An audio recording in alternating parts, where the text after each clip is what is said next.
Well, greetings everyone. And I'd like to welcome all of you here, all of you who are listening in from the United States, Canada, Great Britain. I probably missed some Australia, some of the German-speaking areas have already told me they're listening in too. Some already have employed volunteer translators to hear what I have to say. So let's see how that goes. And I want to thank you, first of all, for your continued prayers for both the health of my wife and myself. I think I'm getting slowly a little bit better, but would like to get better sooner than later. Again, the coughing is still the problem, the main problem. So let's keep praying that this works out today without interruption. I'd like to start with the update number 957. And Mr. Harris put together some comments which we had received. I'd like to add a few more comments of what we have received since the update was published and since a Standing Watch program was also published. Here's one person, well, actually a couple writing. We just watched the latest Standing Watch. It's great to see you back in the saddle. Now that's debatable. And speaking as powerfully as ever, that's also very debatable. Trying my best. Goes on to say a great but in some ways saddening message, as some conservatives have already been arrested. It is indeed a divided country with no hope of unity until the setting up of God's kingdom. Here's another one. I saw Mr. Link, he has lost weight. Yes. He hasn't, but he is so good to have him back. Again, he has been greatly missed, I'm sure by all of us. Well, thanks very much. I miss talking, frankly. It's something which I wasn't really used to not doing. My wife said this morning to me when I was talking to her in the car, don't talk too much, otherwise you're going to lose your voice when you speak. But you see, it's a challenge for me not speaking. Anyway, I also have a few from Germany I'd like to briefly give you a translation of it. Here's somebody writing, I don't know who that person is, but he says, I'd like to say that I'm praying for your recovery, total recovery and God's blessing. And thanks for the brave and as always interesting sermon which you have just given. That's a German sermon we are talking about, which is, broadcast, or which they listen to this the Sabbath, and which I intend to also give here once I get to that point. Here's another one. That's actually from Switzerland. And again, this person I don't even know. It says, I have been listening Sabbath for Sabbath to all the sermons from the Church of the Eternal God, and I'm reading all the articles, including the world news, which is current events. And then this person writes, thank you very much for your accompaniment, your exemplary faithfulness, and giving all of us courage in this truly troublesome time. Now, there's another one, because we're not always getting positive emails. Sometimes they are quite of negative and critical. So I will get back to that in a moment. And right now I'd like to go back to the work section. We do have a new Standing Watch program out titled, Will President Biden Unify the Country? Now you can read the summary for yourself, but of course the answer should be self-explanatory. The answer is no, he will not. And of course this will have all kinds of repercussions. We have this German sermon which the German president listened to today. Does Satan know about his future, in English? And then the sermonette from Tahir Koban from last week was posted. And then, of course, the address I gave last week on freedom of speech under attack was posted as well. And then we have the split sermons by Kalen Mitchell titled Ready for What's Coming, and by Michael Link titled Suffer for Salvation. They were posted as well. And so if you missed some of that, you have always a chance to get back and to listen to those and to watch them. In Germany, for instance, many actually are watching the sermon already when it's posted, which is basically on Thursday, and then they're watching it again on the Sabbath. And that's what they want to do. And they asked me, I said, all right. I said, you sure, as long as you're watching it on the Sabbath. If you want to watch it before and after, that's totally up to you. The editorial was written by Brian Gale. You ain't seen nothing yet. Of course, you probably are aware that this was a very famous saying, I believe in a musical or some very popular song. I'd like to read a few excerpts from what he wrote. Wherever you look around the world, there seems to be insurmountable problems, and no country seems to be immune from them. But wait, this is just the beginning. The great tribulation and the day of the Lord are now surely just over the horizon, and when it's God's time for those things to happen, they will. It will be the only way to get man's attention. With many panicking at the current state of affairs, what the future holds will be much, much worse. Only our continual obedience to God's way will keep us from the suffering that the world will have to endure. Then he says, who knows? There could still be a short breathing space after the current crisis has been dealt with before further devastating events happen to an unrepentant human race. This breathing space is something I kind of address also in the Standing Watch program to an extent, but certain biblical prophecies got to be fulfilled, which will not be fulfilled under President Biden, but other prophecies under him might very well be fulfilled. So we'll have to watch, and we have to keep these things in mind. Current events. Before I go into the current events, I'd like to quickly talk about the Q&A. Now this is part 3 of a series Mr. Brian Gale wrote, Hyperboles in the Bible. Well, before I got more sophisticated with my understanding of the English language, I also mispronounced other words. It's not hyperboles, it's hyperbole. And so there are further examples which he is giving. One from Matthew 19:24 about the camel going through the eye of the needle. Now, of course, we know that this is hyperbole. It's something which is not real. There was never a tower with, eye of a needle. No, it was something Christ was talking about, that this was impossible to accomplish. It also shows, as we pointed out in the sermon, the humor of God. I mean, this is kind of a humorous parallel, a humorous concept which Christ is talking about here. I specifically felt that Mr. Gale really handled Luke 10, verse 40 very well, which says, carry neither money bag, knapsack, nor sandals, and greet no one along the road. This is when the disciples were sent out. See, what Christ is really talking about here is being explained in the Q&A. And also another one, which I think we want to focus on, is John 12:19, where it says, the Pharisees therefore said among themselves, you see that you are accomplishing nothing.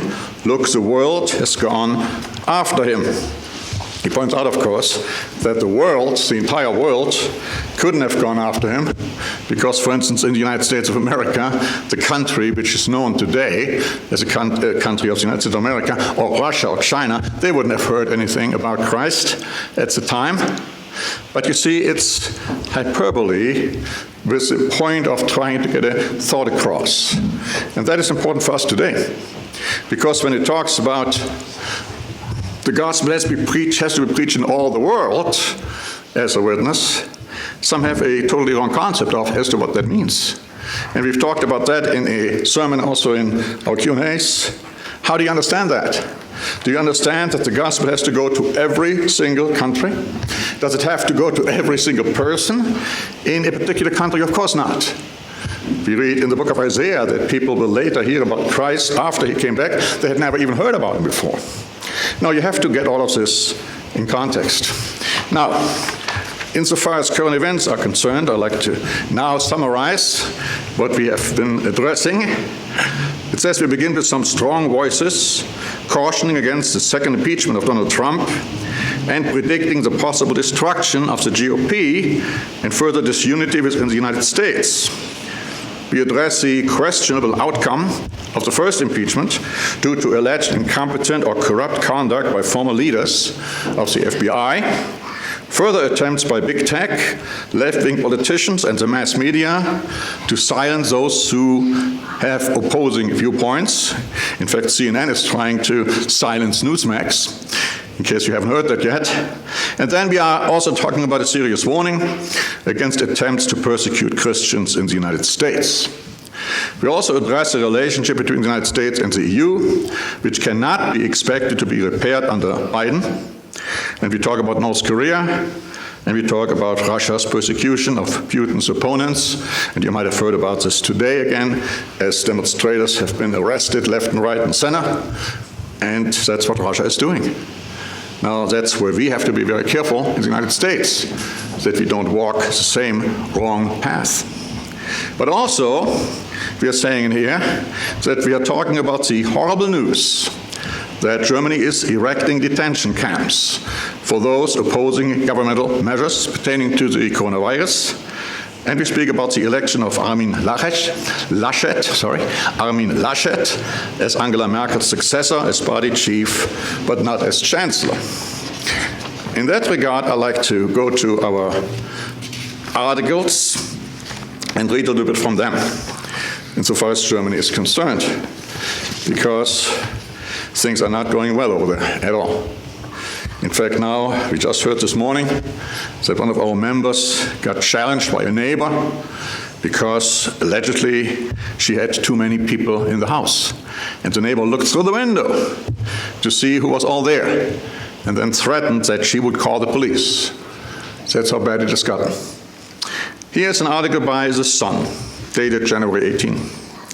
Germany's worst COVID rule breakers will be held in detention camps, under new proposals being drawn up by a number of state governments.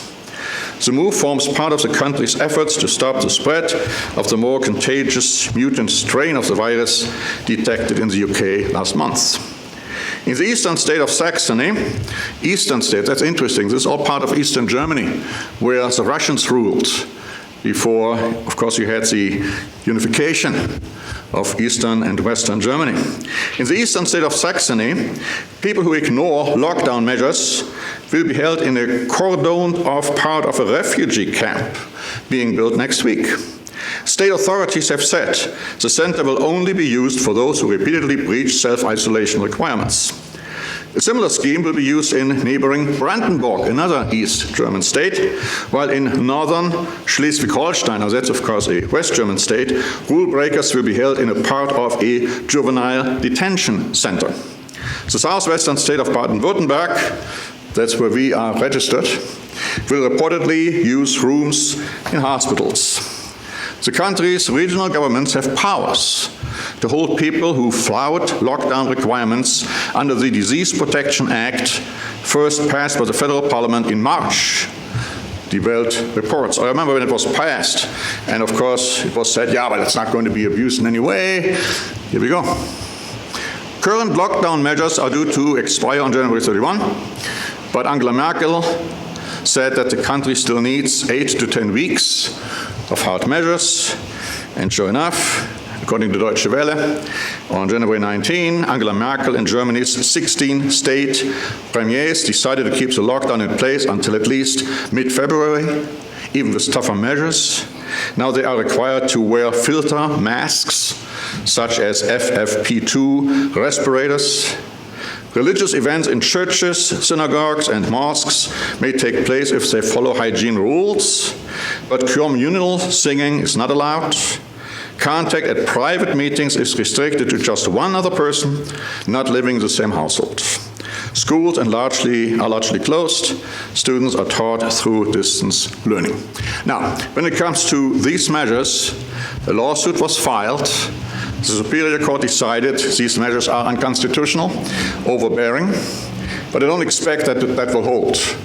It will be appealed, and of course the measures will be upheld, because you have a collaboration between the government and the court system there, as you have it here.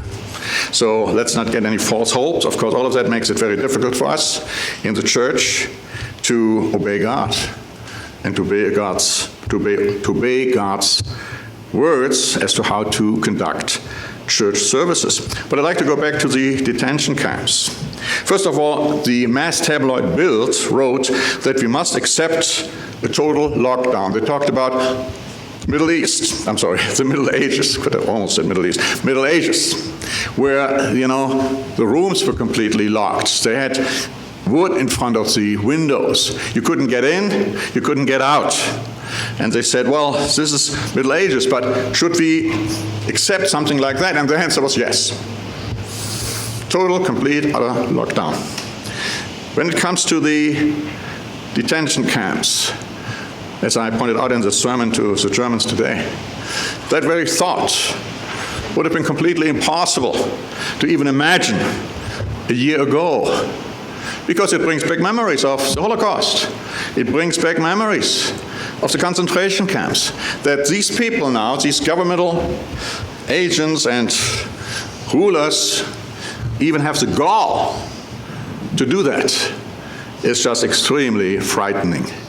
And it shows you where it's going. And that brings me to the next article I want to talk about, which was published in the Daily Mail, January 16. German Chancellor Angela Merkel's center-right party has elected a new leader to take over ahead of the national elections in September. Now, he was just replacing Merkel as the leader of the party, not as the official candidate as chancellor. That's still coming. But this guy, his name is Armin Laschet, is the governor of North Rhine-Westphalia. He was announced to be the winner at a virtual conference hosted by the Christian Democratic Union Party on Saturday in Berlin. The decision ends a 11-month leadership limbo in Germany's strongest party after outgoing leader Annegret Kramp-Karrenbauer, AKK as she was named, who had failed to impose her authority on the party, announced her resignation. Now here's the interesting part. CDU members may also have been swayed by Laschet's alliance with Health Minister Jens Spahn, whose efforts to steer Germany through the pandemic have made him a favorite with the public. In fact, he is the most favored politician in Germany right now, following Angela Merkel. Now, he has not declared his wish to become chancellor, but he has also declared that it won't be necessarily not the case. So we'll have to watch that. It goes on to say, the pair wrote a joint article for Der Spiegel, weekly promising to make the CDU one of the most modern parties in Europe, and stressing their leadership does not mean a one-man show. He also recently gave an interview saying that Europe has to become much more active on the world scene, that we can't leave it to the United States, Russia, China, or other countries. Going back to Laschet. Laschet was born in Aachen, the city in western Germany near the border with Belgium and the Netherlands. He is a great fan of Charlemagne, Charles the Great, the king of the Franks, credited with uniting Europe, whose empire was based in Aachen. And of course, you probably read about Charlemagne. He ruled with an iron hand, an iron fist. He had these baptisms of the Saxons. In other words, they were forced to either become baptized, becoming Christians, or they were killed, wiped out. That's the way he handled certain things. It goes on to say here that Laschet's family has even claimed that they are direct descendants of Charlemagne. And Laschet is a Catholic and also a self-described passionate European. Now, why is all of that interesting and important for us? Well, because God's church has been having ongoing problems, especially and mainly in Laschet's North Rhine-Westphalia, with the state government refusing to excuse our children from school attendance to keep the Feast of Tabernacles. We have 3 cases pending. It looks like they will be fined for having taken the kids to the Feast of Tabernacles. And then, again, what's going to happen next year, or this year for that matter? See, this is the kind of leadership which we are seeing in Germany already. It's not going to get any better. It's going, as Mr. Brian Gere said in the editorial, you ain't seen nothing yet. It's going to get much worse. It's interesting to me, and I pointed it out in the sermon to the Germans today as well. When it comes to Christmas, when it comes to Easter, when it comes to Halloween, when it comes to Carnival. Oh, they're having great efforts to make sure that the kids can take those days, keep those days, that they can take off from school during holidays. When it comes to God's holy days, it's nothing but opposition, nothing but persecution of those who are willing to keep those days. And guess where that's coming from? Could it have anything to do with the fact that Satan is the ruler of this world and that he is using those whom he can use to persecute true Christians and those who want to keep God's commandments? Something to ponder. But as I said earlier, we're not always getting good memos. Sometimes we're getting very critical ones. I got one from Germany where the guy complained not just about us, about every single evangelist and minister and pastor who have been saying that Trump would be reelected. And of course he wasn't reelected, and so his conclusion was, you have no credibility, none of you go away from us, we don't need to listen to you anymore. At the same time he complained that he wasn't healed of his sicknesses. I thought, well, that's rather an interesting parallel. But here's one we got from a guy, didn't even have the courtesy to identify himself, just gives me his first name, which means nothing to me. That's what he wrote. Hi, sir. I assume you will be doing a program to apologize about Trump. You were very wrong. You're only human, but an apology wouldn't be a bad thing. Thanks. Well, I have news for these people. I had already been preparing a sermon about the whole situation with Trump when coronavirus struck me down. Now, this one might not have been a bad thing, because in the meantime, further developments occurred, and so I like to wait a little bit to see what's happening to that second impeachment circus. I cannot see that Trump is going to be convicted, but stranger things have happened. So let's just wait and see what's going to come out of it. As you probably heard, Pelosi will send over the articles to the Senate on Monday. Originally, the trial was supposed to start on Tuesday, but now Schumer and the minority leader of the Republican Party made an agreement that it won't start until February 8 or 9. And so until this time, both sides have the opportunity to prepare for it. And then you have a trial. You have a trial regarding a person who is no longer even in the office of president. This has never happened before. There were some cases where senators were tried, never a president. And even when it came to the senators, I believe all of that was dismissed, or even the senators were acquitted. So that's a constitutional question. Dershowitz said that, that's completely, totally unconstitutional. It's a joke, it's a hoax. But others, of course, the Democrats want to push through, and they would need 17 Republicans who would also have to support them in order to convict Trump. Now, what's all behind it? Well, the whole idea is like, once he is convicted, there's going to be another vote in which he will be prevented from taking any office in government anymore, and of course, especially, this would refer to the 2024 election. So we'll see how that develops. I am pretty sure I know the answer, but I want to wait, and then I am preparing, an updated sermon, let's say, because I haven't given the original one yet anyway, where I will explain from the Bible what's really going on. People have all kinds of ideas, from a human standpoint, this is what's happening, this is what happened, that's why you were wrong, and so on. Let's just wait and see what the Bible has to say about this. And also historical examples, which some people seem to completely and totally overlook.